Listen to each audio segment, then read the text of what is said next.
Assalamualaikum warahmatullahi wabarakatuh. Salam sejahtera untuk kita semua. Dan juga saya ucapkan terima kasih kepada khususnya yang terhormat Ibu Titin Kartini SEMM selaku dosen pengampu mata kuliah perencanaan dan simulasi bisnis, dan juga kepada rekan-rekan semua yang telah hadir pada presentasi online kali ini.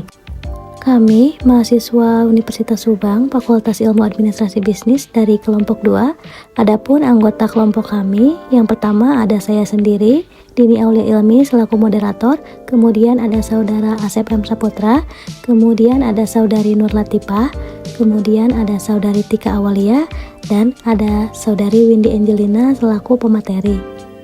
Di sini kami akan mempresentasikan progres usaha yang kami jalankan, yaitu di Cemilin Food. Baik, untuk mempersingkat waktu, langsung saja ke materi. Materi pertama, Executive Summary atau data perusahaan yang akan disampaikan oleh saya sendiri. Adapun biodata usaha yang kami jalankan sebagai berikut. Nama usaha di Cemilin Food. Untuk bidang usaha bergerak di bidang perdagangan kuliner. Kemudian untuk jenis produknya adalah makanan frozen atau frozen food. Dan untuk tempat usaha beralamat di RSS Sidodadi, Blok D, nomor 162, RT 46, RW 15, Pasir Garambi, Subang. Adapun informasi bisnis dari usaha yang kami jalankan, yakni di Cemilin Food adalah bisnis yang bergerak di bidang kuliner. Produknya yaitu cireng isi ayam suwir dengan bumbu yang sudah meresap tanpa harus diberi bumbu tambahan. Isian ayam yang melimpah membuat cireng ini laku keras setiap harinya. Cireng sendiri adalah singkatan dari aci digoreng, yang diambil dari bahasa Sunda yang artinya tepung kanji digoreng. Makanan ringan ini berasal dari daerah Sunda, Priangan, yang terkenal sejak tahun 80-an. Selanjutnya pemaparan visi misi usaha dan rencana pemasaran akan disampaikan oleh saudari Nur Latifah. Dipersilahkan. Baik, terima kasih kepada moderator. Di sini saya akan menjelaskan mengenai visi dan misi. Visi, menjadikan memproduksi frozen food menjadi usaha rumahan yang sehat, serta dinikmati banyak kalangan masyarakat, serta mendapatkan keuntungan yang maksimal juga. Misi, yang pertama, menciptakan frozen food yang lezat dan konsisten. Yang kedua, menciptakan pelayanan prima, sopan santun dan ramah. Yang ketiga, menjaga cita rasa. Yang keempat, dengan ciri khas rasa yang khas, juga dengan harga yang terjangkau. Yang terakhir, yaitu menciptakan lapangan pekerjaan sehingga bermanfaat bagi masyarakat sekitar. Selanjutnya, rencana pemasaran. Yang pertama, segmen pasar. Segmen pasar terdapat 4 aspek. Yang pertama, aspek geografis, aspek demografis, aspek psikografis, dan aspek perilaku. Aspek geografis yaitu di daerah Subang, kota dan sekitarnya. Aspek demografis berdasarkan semua kalangan, usia muda maupun tua, wanita maupun laki-laki bisa menikmatinya. Aspek psikografis yaitu segmentasi usaha ini tidak memandang kelas sosial, juga gaya hidup seseorang. Aspek perilaku, usaha ini memang sudah bersifat umum dan masuk untuk semua kalangan masyarakat umum. Strategi pemasaran yang dilakukan, pertama, memberikan harga yang terjangkau. Kedua, memberikan produk yang enak dan praktis untuk dinikmati. Yang ketiga, melakukan strategi pemasaran melalui media online maupun offline dengan memanfaatkan media sosial yang ada. Sekian dari saya kembalikan kepada moderator. Terima kasih. Selanjutnya kepada saudara Asep, dipersilahkan. Terima kasih kepada saudari moderator yang telah memberikan waktunya kepada saya untuk menjelaskan mengenai aspek SDM dan analisis SWOT. Aspek SDM, struktur organisasi The Cemilin Food. Pemilik usaha yaitu kelompok 2, lalu ada di bagian produksi yang dikelola oleh Asep Mustafa Saputra dan Nur Latifah, lalu di bagian keuangan ada Tika Awalia Gunawan, serta bagian pemasaran ada Dini Aulia Ilmi dan Windy Angelina. Analisis SWOT. Poin pertama yaitu strength atau kekuatan. Bahan pembuatan cireng isi ini mudah ditemukan dan menggunakan bahan-bahan dengan mutu yang terjamin. Lalu pembuatannya yang cukup mudah, serta rasanya yang familiar dan cocok untuk lidah masyarakat yang ada di Indonesia. Yang kedua itu weakness atau kelemahan. Harganya sedikit mahal jika dibanding dengan cireng isi pada umumnya.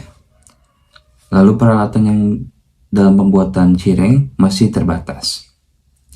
Yang ketiga, opportunities atau peluang kesempatan. Feedback yang kita dapatkan di media sosial cukup besar sehingga diharapkan banyaknya audiens di media sosial yang tertarik untuk membeli produk kita. Lalu salah satu dari anggota kelompok kita memiliki audiensi di media sosial yang cukup banyak sehingga diharapkan dapat mempromosikan produk kita dengan baik. Lalu threat atau ancaman. Adanya jenis produk yang serupa dengan harga yang lebih murah. Serta pesaing dalam menjalankan usaha cireng isi ayam suri ini cukup banyak juga. Sehingga menjadi salah satu ancaman bagi kita. Terima kasih, sekian dari saya. Saya kembalikan lagi kepada saudari moderator. Selanjutnya Saudari Tika dipersilahkan. Terima kasih kepada moderator. Di sini saya akan menjelaskan terkait tentang bahan-bahan dan cara membuat cireng isi ayam suwir. Yang pertama, bahan yang diperlukan ada 1 kilo dada ayam, yang kedua ada bawang merah, yang ketiga ada bawang putih, yang keempat ada cabai merah, yang kelima ada cabai keriting, keenam tepung tapioka, dan yang ketujuh ada tepung terigu. Untuk bahan-bahan yang dihaluskan, yang pertama ada bawang merah, bawang putih, cabai merah, dan cabai keriting di blender hingga halus. Lanjut, di sini saya akan menjelaskan bagaimana cara membuat cireng isi ayam suwir. Yang pertama, tumis bumbu yang sudah di blender hingga wangi. Yang kedua, masukkan irisan ayam suwir dan tambahkan sedikit air. Yang ketiga, masukkan bumbu-bumbu seperti garam, pecin, penyedap rasa, dan juga merica bubuk. Lalu aduk hingga merata sampai matang. Untuk adonan cirengnya, masukkan 12 sendok makan tepung tapioka dan 2 sendok makan tepung terigu. Masukkan bawang putih yang sudah dihaluskan, lalu tambahkan penyedap dan juga merica bubuk, aduk-aduk hingga rata.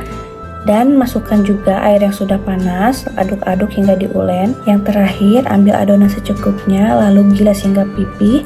Beri isian isi ayam suwir di tengah, kemudian cetak sesuai selera. Cireng isi ayam suwir siap dihidangkan. Sekian pemaparan dari saya kembalikan kepada moderator. Selanjutnya Saudari Windy dipersilahkan. Baik, terima kasih kepada moderator. Di sini saya akan menerangkan tentang aspek keuangan. Di aspek keuangan ini, langkah pertama yaitu kita harus menghitung modal atau biaya awal. Dan rincian sebagai berikut. Yang pertama yaitu kita membutuhkan gas 1 buah dengan harga 23.000, ayam 1 kilo dengan harga 38.000, bawang merah 1 ons dengan harga 3.000, stiker 1 lembar untuk packaging seharga 13.000, bawang putih 1 umbi dengan harga 6.000, mika 1 pack untuk pengemasan dengan harga 10.000, cabai 10 buah dengan harga 7.000, cabai rawit 10 buah dengan harga 6.000, tepung tapioka setengah kilo dengan harga 7.000, garam 1 buah dengan harga 2.000, merica 1 buah dengan harga 2.000, dan penyedap ayam 1 buah dengan harga 1.000. Jadi total semua biaya awal yaitu 128.000. Minggu pertama kita akan membuat produk cireng isi dengan biaya variabel sebagai berikut. Total dari keseluruhan biaya variabel tersebut yaitu 58.000. Biaya tersebut dapat menghasilkan cireng isi sebanyak 7 packs. 1 packs cireng isi kita jual dengan harga 15.000 dan mendapatkan omset sebanyak 105.000. Maka keuntungan di minggu pertama ini diperoleh yaitu total pendapatan dikurangi total biaya operasional. Total pendapatannya yaitu 105.000 dikurangi total biaya operasional sebanyak 58.000. Maka keuntungan di minggu pertama ini yaitu mendapatkan 47.000.